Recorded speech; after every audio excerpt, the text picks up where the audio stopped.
Christ selon Saint Luc.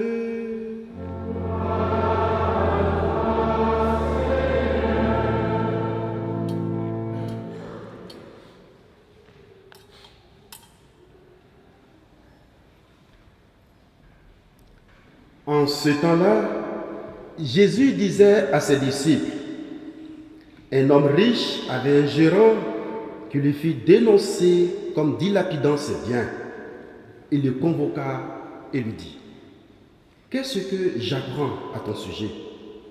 Rends-moi les comptes de ta gestion, car tu ne peux plus être mon gérant. » Le gérant se dit en lui-même, « Que vais-je faire? Puisque mon maître me retire la gestion, travailler la terre, je n'en ai pas la force. Mendier, j'aurai honte. Je sais ce que je vais faire. Pour qu'une fois renvoyé de ma gérance, des gens m'accueillent chez eux. » Il fit alors venir, un par un, ceux qui avaient des dettes envers son maître. Il demanda au premier, « Combien dois-tu à mon maître? » Il répondit, « 100 barils d'huile. » Le gérant lui dit, « Voici ton reçu. Vite, assieds-toi et écris 50. » Puis il demanda à un autre, « Et toi, combien dois-tu? » Il répondit, « 100 sacs de blé. » Le gérant lui dit, « Voici ton reçu, écris 80. » Le maître fit l'éloge de ce gérant malhonnête, car il avait agi avec habileté. En effet, les fils de ce monde sont plus habiles entre eux que les fils de la lumière. Eh bien moi, je vous le dis, faites-vous des amis avec l'argent malhonnête, afin que, le jour où il ne sera plus là, ses amis vous accueillent dans les demeures éternelles. Celui qui est digne de confiance dans la moindre chose est digne de confiance aussi dans une grande. Celui qui est malhonnête dans la moindre chose est malhonnête aussi dans une grande. Si donc vous n'avez pas été digne de confiance pour l'argent malhonnête qui vous confiera le bien véritable, et si pour ce qui est à autrui, vous n'avez pas été digne de confiance, ce qui vous revient, qui vous le donnera? Aucun domestique ne peut servir de maître. Ou bien il haïra l'un et aimera l'autre, ou bien il s'attachera à l'un et méprisera l'autre. Vous ne pouvez pas servir à la fois Dieu et l'argent. Acclamons la parole de Dieu.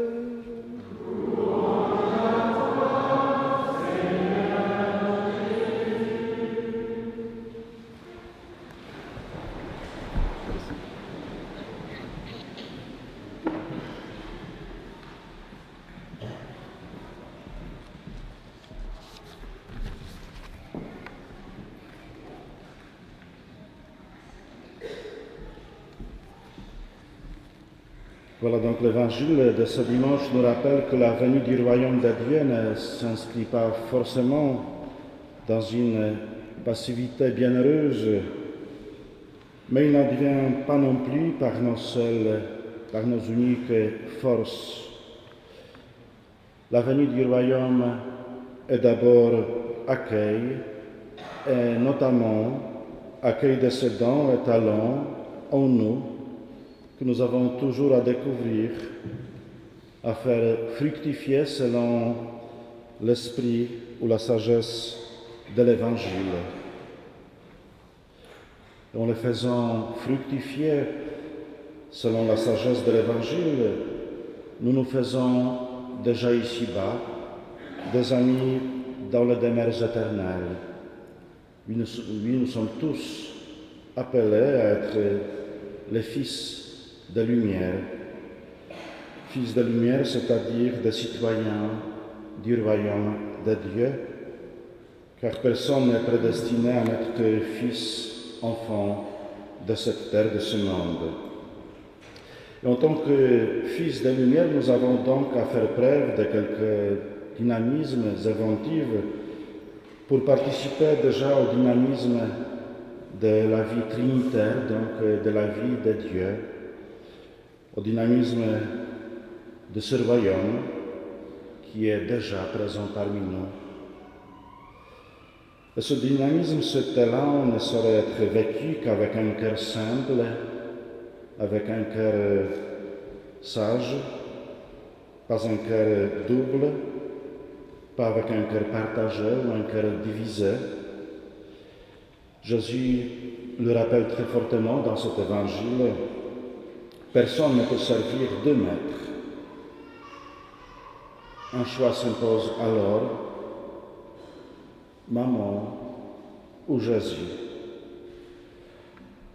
Maman est un mot qui veut dire tout simplement richesse dans la langue de Jésus, mais que Jésus lui-même personnifie comme une idole asservissant le monde.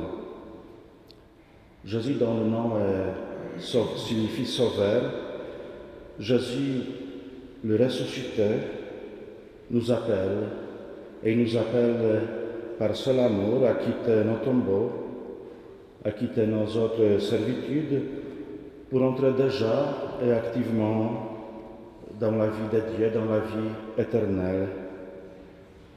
Je te propose, est-il écrit dans le livre du Deutéronome, je te propose la vie ou la mort, choisis donc la vie. Dans l'évangile de ce dimanche, Jésus nous invite donc à dépasser le superficiel, les apparences, pour que nos pensées, nos comportements soient toujours tournés vers l'essentiel, vers l'amour. Et voilà de beaux repères, sœurs et frères, pour notre messe de rentrée, de retrouvailles après l'été. Mais comment ces repères qui nous sont donnés par l'évangile de ce dimanche peuvent-ils éclairer notre vie communautaire, notre vie paroissiale pour cette nouvelle année pastorale que nous commençons symboliquement aujourd'hui? Et je pense que le mot-clé qui peut nous soutenir et nous inspirer pourrait être le mot servir ou service. Et Jésus lui-même se présente comme celui qui est venu non pas pour être servi, mais pour servir. Alors oui, soyons au service de la prière, des célébrations, enracinant notre vie des fois dans la proximité avec Dieu, de manière à la fois communautaire et personnelle. Nous pouvons participer cette année à la préparation de nos liturgies, des groupes de prière, la musique ou le chant, les sorties, les pèlerinages ou les retraites. Voilà quelques exemples. Soyons aussi au service de l'annonce de la parole de Dieu, et alors osons témoigner. Et pour mieux le faire, osons approfondir notre foi, osons nous former. Le carrefour de Carême, les groupes de prière qui méditent chaque semaine la parole, les groupes de partage d'évangile, le catéchuménat, préparation à la confirmation sont quelques-unes des pistes que notre communauté propose. Et soyons aussi au service de toutes les fragilités, les précarités que nous rencontrons tous les jours, reconnaître le visage de Jésus-Christ dans celui de tous nos sœurs et frères peut nous permettre de vivre une vraie, réelle fraternité. L'épicerie solidaire, les maraudes, le café de jeudi, l'accueil des migrants, le soutien scolaire, le groupe Amitié Villette sont des moyens simples d'écoller à l'Évangile. Soyons au service de toutes les générations. La bonne nouvelle peut être accueillie par tous. Enfants de l'éveil, éducateurs, aumônerie, ce groupe d'enfants animé par les jeunes 18-35, pour le groupe Vive Mieux la Messe, Rencontre de Jeudi, Action catholique, ACO, MCR, Mouvement chrétien de retraités. Oui, tout au long de cette année, veillons à ce que des passerelles véritables nous permettent de nous rencontrer, de nous apprivoiser. Et puis soyons au service de la proximité. Nous habitons ce beau quartier de la Villette. Près de nous vivent des personnes qui sont en quête de sens, peut-être en recherche de Dieu, ayant le souci de les rejoindre, de les appeler, de les rencontrer, de les inviter. Que notre Église soit un lieu ouvert, avec un accueil adapté, une communication visible, que notre maison de Dieu, notre maison paroissiale, développe encore la qualité de l'accueil pour tous ceux et celles qui, parfois, très timidement, franchissent le seuil de cette maison. Et soyons aussi au service de différentes sensibilités. Nous avons tous notre histoire, notre tempérament, nous avons nos convictions. Et riches de cette belle diversité, nous sommes tous invités à élargir notre regard, à entrer en dialogue aussi interreligieux. Parfois, le frère me dérange, me bouscule, mais il peut aussi m'aider à aller encore plus loin. Ne soyons donc pas compartimentés, chacun dans sa bulle, dans sa préférence, mais essayons tous de nous ouvrir à ce que nous connaissons, maîtrisons un peu moins. Oui, sœurs et frères, tout au long de cette année pastorale que nous commençons aujourd'hui par cette messe, soyons tous au service, d'abord bien sûr de Jésus-Christ, de notre Dieu, soyons aussi au service les uns des autres, au service de notre communauté. Et peut-être à la fin de cette année, nous réaliserons davantage que le service vécu par amour est une immense source de joie, de bonheur. Que Dieu nous bénisse tous, ainsi qu'il bénisse nos différentes activités.